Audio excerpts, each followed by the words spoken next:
Okay, guys, this is News to Listener by Angelo, and today is June 7, 2025. Sabado po, and this is my second video for today.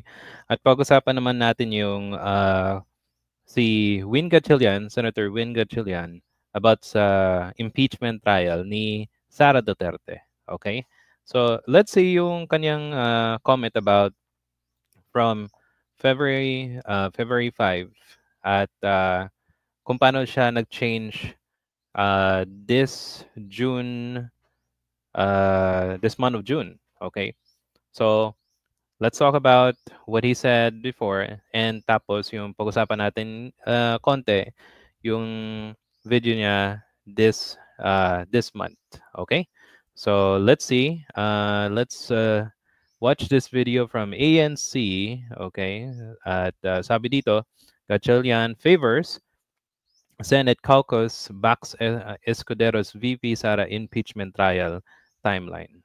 Okay, so Are you let's in watch. favor of having all-member caucus Pasensya na yung reporter ata napakahina yung audio. So, but hopefully you marinig nyo yun. para pag-usapan yung impeachment trial? Ako, in favor ako dyan. No?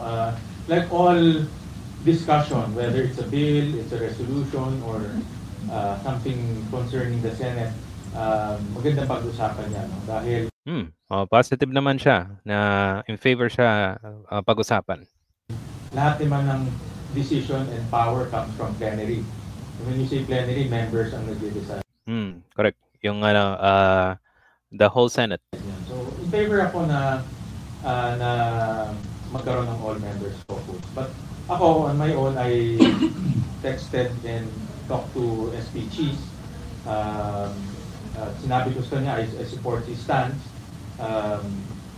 Ako, tinignan ko kasi mga past records eh.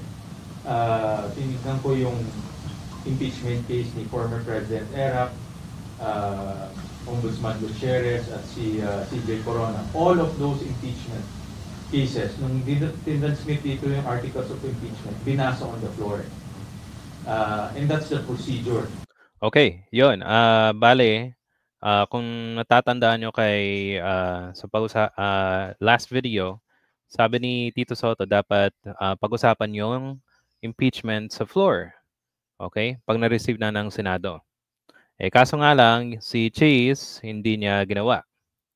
And that is the precedent. So, dapat basahin sa floor para formally ma-inform yung body.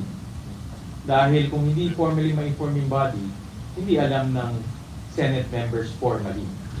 In fact, ang only document na hawak-hawak ngayon ng Senado ay yung transmission ng articles of impeachment. But as to informing the senators formally, wala pang nangyayaring ganyan na action.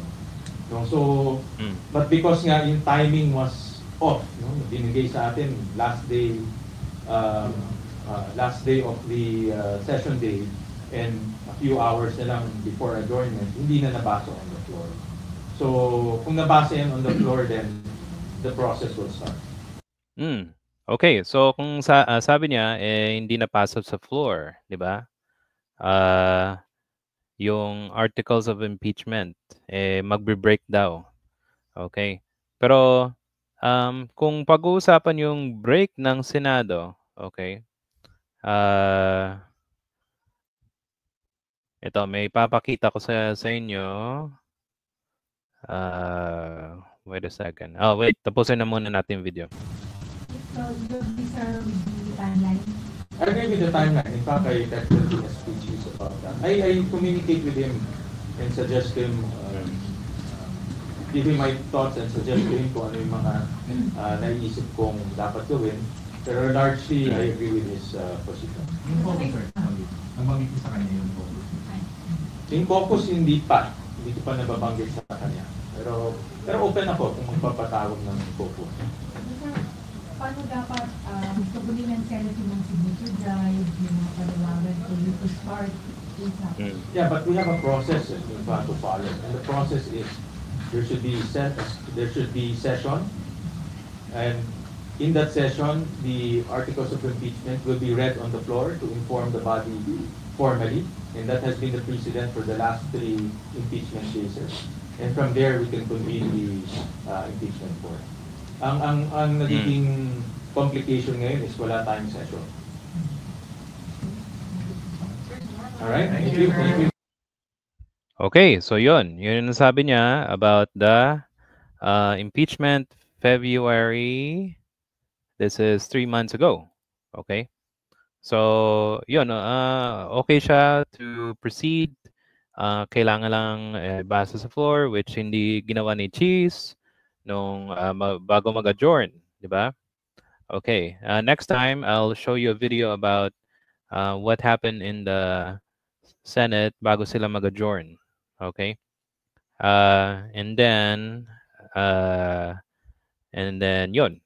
So, meron akong nakuhang information sa Google. Okay, papakita ko sa inyo. So what happens when the Senate is on break?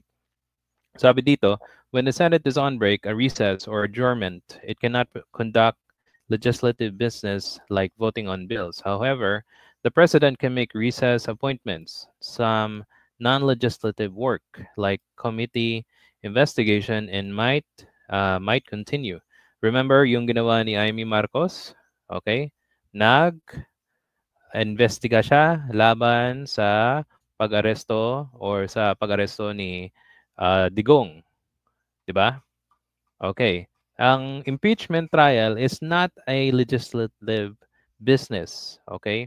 So, doon pa lang, hindi nila ginawa. Diba? So, imagine, if it's on break, you cannot do the legislative work. Pero you can do something else. You can do appointments, committee investigation. So, bakit hindi tinuloy ni Cheese? Diba? Okay. So, anyway, punta tayo kay another video from Win. This is June 6, 2025. Okay? So, let's watch the beginning kung anong sabi niya ngayon about impeachment complaint laban sa Vice Presidente. Well, Alvin, dadating rin tayo dyan, no? Dahil nga this week, kung nasundan natin yung Senado, ang daming mga last-minute na legislation na tinapos. So next week, mag-uumpisa ng impeachment. So this week, dahil 6 days... Okay, this week right, okay. So ulit. Vice Presidente. Well, Alvin, dadating rin tayo dyan, no? Dahil nga this week, kung nasundan natin yung Senado, ang daming mga last-minute na legislation na tinapos. So next week, mag-uumpisa ng impeachment. So this week, dahil 6 days na lang natitira, 2 weeks na lang kami, tinapos na... Next week, uumpisa na daw. Okay, so yun ang sabi niya, ha? Lahat ng dapat tapusin this week, pati yung Commission on Appointments. 2 araw nag-meeting ang Commission on Appointments. Pag hindi ho ito imi-meet, marami ho tayong mga military officers hindi ma-promote. Kaya tinapos na, 2 araw, almost full day nila tinapos para bago mag-break, ma-promote itong mga military officers. But next week, mag-uumpisa na ang impeachment. Pero teka muna, pero wala... O yun. Sabi niya, mag-uumpisa daw ang impeachment next week bago mag-holiday. Ito yung sunod na tanong niya. Na rin kung oras, hindi ho ba kung 11 po ninyo uumpisahan, holiday ng 12, 13 last day ninyo, paano magsasagawa ng hearing po dun? Ang impeachment, pag na-convene, ay may sariling buhay yan. In fact, may sariling rules ang impeachment. Hiwalay sa legislative function ng Senado. So, once nabuo yan, once nabasa sa floor, yung articles of impeachment, i-convene na kaagad yan. At tuloy-tuloy na yan. Wala nang break, wala nang recess, tuloy-tuloy na yan hanggang magkaroon ng desisyon. So sinasabi mo, hindi kayo obligado na mag-adjourn sine die on the 13th, 1-3. Once na-convene na kayo, pwede siyang tuloy-tuloy hanggang June 30. Tuloy-tuloy na siya. In fact, klaro yan sa rules na ang impeachment ay magte-take precedence sa legislative activities once na na-convene ang impeachment court. Pero kung ikaw tatanong... Yun. Okay? So, yung yung view niya sa impeachment, nung una, syempre, side niya yung majority, di ba? So, syempre, susunod siya sa kung ano naman ang desisyon ng mayorya. And now, you can see na, okay, ready na siya at positibo siya na dapat i-convene na yung impeachment trial. Okay? So guys, dito muna tayo and there's a lot to talk about. So anyway, we'll talk more and I'll see you again. Thank you for listening. If you like, please subscribe to support this channel. Okay? Salamat po and I'll see you in the next video. Bye.